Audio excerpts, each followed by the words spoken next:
വായിലിട്ടാൽ അലിഞ്ഞിറങ്ങുന്ന ഒരു അടിപൊളി പുഡിംഗ് ആട്ടോ ഇപ്രാവശ്യത്തെ പെരുന്നാളിന് ഞാൻ നിങ്ങൾക്ക് കാണിക്കാൻ പോകുന്നത്. നല്ല ടേസ്റ്റാണ്, തീ പോലും കത്തിക്കേണ്ട ആവശ്യമില്ല കേട്ടോ. ഒരു തവണയെങ്കിലും നിങ്ങൾ മസ്റ്റായിട്ട് ഉണ്ടാക്കി നോക്കേണ്ട ഒരു പുഡിങ്ങാണ്.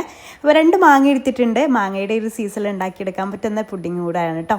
അപ്പോൾ ഒരു മാങ്ങ ഞാനിതുപോലെ ഒന്ന് കട്ട് ചെയ്തിട്ട് മിക്സിയുടെ ജാറിലേക്ക് ഇട്ട് കൊടുക്കുക. അതിലേക്ക് കണ്ടൻസ് മിൽക്കും പഞ്ചസാരയും ഏലക്കപ്പൊടിയും കുറച്ച് പാലും ചേർത്തിട്ട് നന്നായിട്ടൊന്ന് അരച്ചെടുക്കുക. പിന്നെ അതിലേക്ക് അരച്ചെടുത്തതിന് ശേഷം വീണ്ടും കുറച്ചുകൂടെ പാൽ ഒഴിച്ച് കൊടുത്തിട്ടുണ്ട്. എന്നിട്ട് ഈ ഒരു കൺസിസ്റ്റൻസിയിൽ അരച്ചെടുക്കുക കേട്ടോ. ഇനി നമുക്ക് കുറച്ച് നട്ട്സ് എടുക്കാം, ഇഷ്ടമുള്ള നട്ട്സൊക്കെ എടുക്കാം. അതിലേക്ക് 2 ടേബിൾ സ്പൂൺ പാൽപ്പൊടി, പിന്നെ കുറച്ച് മാങ്ങ ചെറുതായിട്ട് അരിഞ്ഞതും കണ്ടൻസ് മിൽക്കും ഏലക്കപ്പൊടിയും പിന്നെ ഡെസിക്കേറ്റഡ് കോക്കനട്ടും ചേർത്ത് നന്നായിട്ട് മിക്സ് ചെയ്തെടുത്ത് ഇതുപോലെ ക്രീമി പരുവാക്കിയിട്ട് മിക്സ് ചെയ്ത് മാറ്റി വെക്കുക. ഇൻഗ്രീഡിയൻസ് ഒക്കെ ഞാൻ ക്യാപ്ഷനിൽ കൊടുക്കാം കേട്ടോ. എന്നിട്ട് നമ്മുടെ ആദ്യം റെഡിയാക്കി എടുത്തിട്ടുള്ള മാങ്ങ മിക്സില്ലേ, അത് ഏതിലാണ് നമ്മൾ സെറ്റ് ചെയ്തെടുക്കുന്നത് ആ ഒരു ട്രേയിൽ ആദ്യം കുറച്ച് ഒഴിച്ചു കൊടുക്കുക. അതിൻ്റെ മുകളിൽ അരികുവശം കളഞ്ഞിട്ടുള്ള ബ്രെഡ് വെച്ച് കൊടുക്കുക.